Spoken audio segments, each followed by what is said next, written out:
శ్రీ జలేశ్వరాలయ అభివృద్ధి పనులకు మీరు భూరి విరాళాలు అందించండి. స్వామివారి కృపకు పాత్రులు కండి.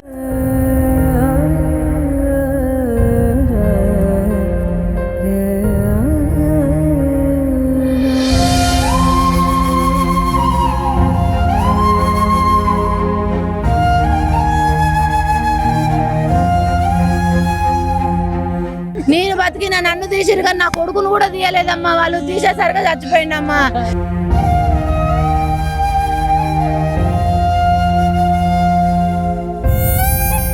నమస్తే, welcome to Suman TV Warangal. నేను మీ స్వాతి బచ్చు. ఈరోజు ఉమెన్స్ డే రోజు అత్యంత దారుణ సంఘటన మీకు చూపించబోతున్నానండి. ఇది ఒక పెద్ద దుర్ఘటన అనే చెప్పాలి. ఒక కుటుంబం వరంగల్ నుంచి సంగెం మండలంలో తీగరాజుపల్లి అనే గ్రామానికి వెళ్తున్న క్రమంలో ఎస్ఆర్ఎస్పి కాలువలోకి దూసుకెళ్ళింది కారు. అసలు అత్యంత దారుణం అని చెప్పాలి. అక్కడ తండ్రికి, కుటుంబంలో ఉన్న తండ్రికి గుండెపోటు రావడము, అక్కడ పక్కనే ఉన్న భార్య చేతిలో బాబు ఉండడం, వెనకాల సీట్లో పాప ఉండడం జరిగిందంట. ఆ క్రమంలో గుండెపోటు వచ్చినప్పుడు వెంటనే ఇమీడియట్గా కారుని కంట్రోల్ చేయలేకపోయిన అతను పక్కన చెరువు ఉండడం వల్ల కాలువలోకి దూసుకెళ్ళిపోయినాడంట. ఆ కాలువలోకి దూసుకెళ్లే క్రమంలోనే ఆ బాబుని చేతిలో పట్టుకున్న తల్లి విసిరివేయడం జరిగింది. ఆ బాబు శవం అయితే దొరికింది. కాకపోతే ఈమెను తల్లిని మాత్రము తాడుపట్టి పైకి లావడం జరిగిందట. తల్లి ఒకతే బతికి ఉండడము, ఇంకా తండ్రి కూతుర్ల ఇద్దరి శవాలే కానీ బయటికి తీయకపోవడం అయితే చాలా దారుణం అని చెప్పాలి. ఇప్పటివరకు కూడా ఏం ఇన్ఫర్మేషన్ సరిగ్గా రాలేదు మనకి. ఇక్కడే మనం ఉన్నాము. తల్లి మాత్రమే ఇక్కడ ఉంది. ఆ బాబు కూడా ఇక్కడ పోస్ట్ మార్టంకి తీసుకురావడం జరిగింది. ఇంకా తండ్రి కూతుర్లు అయితే ఇంకా రాలేదు, దొరకలేదని అంటున్నారు. ఇప్పటికే చనిపోయి ఉంటారు అని చెప్పేసి కూడా వార్తలు వినపడుతున్నాయి. అసలు ఈ రోజున మహిళా దినోత్సవం, అంతర్జాతీయ మహిళా దినోత్సవం రోజున ఆ తల్లి పాపం బాధాకరమైన సిచ్యువేషన్లో ఉండిపోయింది. ఇప్పుడు అసలు పలకరించే సిచ్యువేషన్లో కూడా లేదు. ఇంత దారుణం చోటు చేసుకుంది. అసలు ఆ ప్లేస్లో కూడా చాలా వరకు ఇప్పటివరకు యాక్సిడెంట్లు అయితే చాలా జరిగాయి అనేది అయితే ఇప్పటికి వింటున్నాం మనము. ఒకసారి వాళ్ళ మాటల్లో తెలుసుకుందాం. అసలు వాళ్ళని ఇప్పుడు మందలించే పరిస్థితి లేదు. బట్ ఏం జరిగింది, ఎలా జరిగింది అనేది అయితే తెలుసుకునే ప్రయత్నం చేద్దాం. ఒకసారి రండి. అమ్మ, ఏం జరిగిందమ్మా? అసలు ఏం జరిగింది? ఎక్కడి నుంచి ఎక్కడికి వెళ్తున్నాయ్యా? మేము హన్మకొండ నుంచి మేద్రాస్ వెళ్ళిపోతున్నాం. తీగరాజుపల్లి దగ్గర ఆయన కారు ఆపిండు రివర్స్ తీసుకున్నాడు. అయితే టీ తాగుతావా అని అడిగిండు నన్ను. హన్మకొండలు ఉన్నప్పుడే అడిగిండు. తాగుతండి అన్న. ఆయన తీగరాజుపల్లి ఆడ దాపిస్తా అన్నాడు. అది దాటేసి ఇక వచ్చేసినాక టీ తాగుతావా, పిచ్చి పిల్ల టీ మర్చిపోయినావు కదంటే వద్దండి, ఎలాగో ఆఫ్టర్నూన్ టైం అయింది, ఇంటికి పోయినాక తాగుతుంది అండి, ఏం వద్దండి అంటే నీకు వద్దు కానీ నాకు కావాలి అంటే మీరు తాగరు కదండి అంటే నాకు ఇక్కడ ఎట్లా అనిపిస్తుంది, తాగుతా అనుకుంటే ఇట్లా తిప్పిండు. కారు తిప్పిండు, బ్రేక్ పడలేదో ఏమో గతం అల్లకే పోయిందమ్మా. కారు పోతా అంటేనే నేను గ్లాస్ డౌన్ చేసిన, పిల్లగాన్ని ఇట్లా వాటర్లో పడేటప్పుడు ఇట్లా ఇసిరేసిన, నేను ఇట్లా వంగడంతో నేను బయటకు వచ్చిన. నేను బతికిన నన్ను తీసిరు కానీ నా కొడుకును కూడా తీయలేదమ్మా. వాళ్ళు తీసేసరిగా చచ్చిపోయిందమ్మా. తీసిరు కానీ చచ్చిపోయిందమ్మా. చిన్న పిల్లగాడు కదమ్మా, ఊపిరి రాలేదమ్మా వాడికి.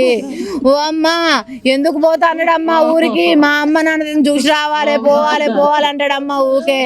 ఓ అమ్మ వాళ్ళని రమ్మంటే అయిపోయిందమ్మా. వాళ్ళు బస్సుకు సుఖంగా వచ్చేటోళ్ళు కదమ్మా. ఇట్లా తీసుకుపోయి ఆయన చచ్చిపోయి పిల్లల్ని చంపి నేను ఎవరి కోసం బతకాలి, ఎందుకు బతకాలి? ఎంత మంచిగా ఉన్నావయ్యా, నన్ను ఎప్పుడైనా ఒక మాట లేదు. సహాయక చర్యల బృందం ఎవరైనా వచ్చినారా అంటే మీ ఆయన? ఇద్దరు ముగ్గురు కలిసి తీసిరండి. తాడిసిరేసిర్రు 2-3 సార్లు నాకు కనపడుతూనే ఉంది. నేను మునుగుతానా లేస్తానా. తాడిసిరేసిర్రు. వాళ్ళే వచ్చి ఒక అబ్బాయి వచ్చి నన్ను గుంజుకొని పోయిండు. నాకు అసలు ఎట్లా తీసుకుపోయిండు కూడా నాకు అర్థం కాలేదమ్మా. తీసుకొచ్చిండు, ఒడ్డుకేసిండమ్మా. చెప్పుకుంటానే ఉన్నా నా కొడుకు పోతాడని. వాళ్ళు పోయి నా కొడుకుని ఒక ఆయన బండి మీద పోయి పట్టుకొని వచ్చిండమ్మా. అప్పటికే చచ్చిపోయిండమ్మా. నురగలు తీస్తాడు. అప్పటికే ఎంత వచ్చినా కూడా నురగలు తీస్తాడు. ప్రాణం లేదమ్మా. పాప మీ దగ్గర లేదా? మీ ఒళ్ళు? బాబు నా దగ్గర ఉన్నాడు. పాప వెనక ఫోన్ చూసుకుంటా కూర్చుండదమ్మా. అమ్మా నాకెవ్వరు లేరమ్మా. ఇక అమ్మ నా భర్త చచ్చిపోయిండమ్మా. ఇంకా తీయలేదమ్మా, తీయండి అమ్మా, ఆయన్ని కోసం ఊపిరని ఉంటదమ్మా, బతికించండి అమ్మా. అమ్మా ఎవరు లేరమ్మా నాకు. పాప ఎంత వయసు ఉంటుంది? పాప ఎంత వయసు?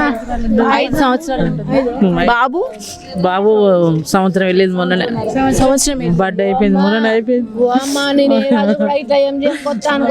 మీకు తెలుసా అంటే ఇట్లా ప్రయాణం ఉందని? తెలియదు అమ్మా. మా అక్క కొడుకు. నేను నిప్పుల మీద నడతాను ఆయన. నా పానం వేయించుకుంటే నాయన నేను నీకు నాయన నేను ఊపిరితో శివదానం అయితే నాయన నేను నా మనవుడా నా అల్లుని కాపాడు నాయన. నాలుగుని కాపాడు. ఉంటే ఆయన రావాలి. రైట్, వాళ్ళ భార్యతో అయితే మాట్లాడడం జరిగిందండి. వీళ్ళు వరంగల్లో ఉంటారంట. ప్రవీణ్ అనే వ్యక్తి 32 ఏళ్ల వయసు ఉంటుంది దాదాపుగా. వాళ్ళ కుటుంబంతో అక్కడికి వెళ్తున్నారంట. సంగెం మండలంలో తీగరాజుపల్లె అనే గ్రామం దగ్గర ఈ సంఘటన అయితే జరిగింది. మేచురాజుపల్లికి వెళ్తున్నారంట. ఆ క్రమంలో ఎస్ఆర్ఎస్పి కాలువ దగ్గర ఆగడం జరిగింది. అక్కడ ఆ పరిణామంలో ఆయనకు గుండెపోటు రావడము జరిగింది అనేది అయితే వాళ్ళ భార్య అనుకుంటుంది. యాక్చువల్గా ఇక్కడ పెయిన్ ఉంది అనేది అయితే చెప్పాడంట. రివర్స్ తీసుకునే క్రమంలో చెరువులోకి వెళ్ళిపోయిందంట. అయితే బాబు ఈమె చేతిలో ఉండడం వల్ల ఈ బాబుని ఇసిరేయడం జరిగింది. వెనక పాప ఫోన్ను చూసుకుంటూ ఉందంట. ఈ ఇద్దరిని కాపాడలేకపోయింది తను. ఆమె మాత్రం తల్లిని మాత్రం తాడు వేసి బయటికి లాగారు. తండ్రి మాత్రం కారుతో సహా కూతురుతో సహా లోపలికి వెళ్ళడం జరిగింది. ఇంకా కూడా సహాయక చర్యలు జరుగుతున్నాయి. లోపల 30 ఫీట్ లోపల ఇప్పుడే ఎస్ఐ గారితో మాట్లాడడం జరిగింది. 30 ఫీట్ లోపల ఈ కారు ఉండడం జరిగిందంట. ఇంకా సహాయక చర్యలు అయితే జరుగుతున్నాయి కానీ బ్రతకడం అయితే కష్టమే అంటున్నారు. చనిపోయి ఉంటారని అయితే అంటున్నారు. ఇదైతే మరీ దారుణ సిచ్యువేషన్ అండి. ఆయన మాత్రం ఏదో ఫైనాన్స్ కంపెనీలో జాబ్ చేస్తుంటాడట. మామూలుగా మంచిగా ఉండే కుటుంబము ఒక్క రోజులో వాళ్ళ జీవితాలు మొత్తం తారుమారైపోయినాయని చెప్పాలి. చిన్న పిల్లలు, అబ్బం శుభం తెలియని చిన్న పిల్లలు ఈ రోజున అసలు తల్లికి తండ్రికి ఇద్దరికి దూరంగా వెళ్ళిపోయారు. తండ్రితో సహా వెళ్ళిపోవడము ఇంకా బాధాకరం అని చెప్పాలి. ఇంకా దీని గురించి అయితే ఇంకా వివరాలు తెలియాల్సింది. బాడీలు కూడా రావాల్సి ఉంది. తండ్రిది కూడా కూతురిది కూడా. బాబు ఇంకా తల్లి ఇక్కడ ఉన్నారు. బాబు శవమై లోపల ఉన్నారు. తల్లి ఒక్కతే అక్కడ విలుపిస్తుంది. ఇలాంటి సంఘటనలు చాలా రిపీటెడ్గా జరుగుతున్నాయండి ఈ మధ్యలో.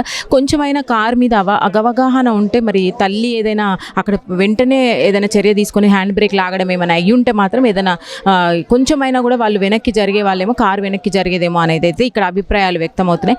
ఏదేమైనా ఆ సంఘటన స్థలంలో అయితే రిపీటెడ్గా జరుగుతున్నాయంట. కొంచెం గమనించి పోలీస్ అధికారులే కానీ అక్కడ సహాయక చర్యలే కానీ కొంచెం గమనించి అక్కడ ఏదైనా కూడా సేఫ్టీ ప్రికాషన్స్ వాడితే బాగుంటుంది అనేదే మా విన్నపం కూడా. ఇలాంటివి మరి ఒక్కసారి మనకు జరగొద్దు అనేది అయితే మనం కూడా మనస్ఫూర్తిగా కోరుకుందాం. ఇంకా బాడీలు అయితే రావాల్సి ఉంది, వేచి చూద్దాం.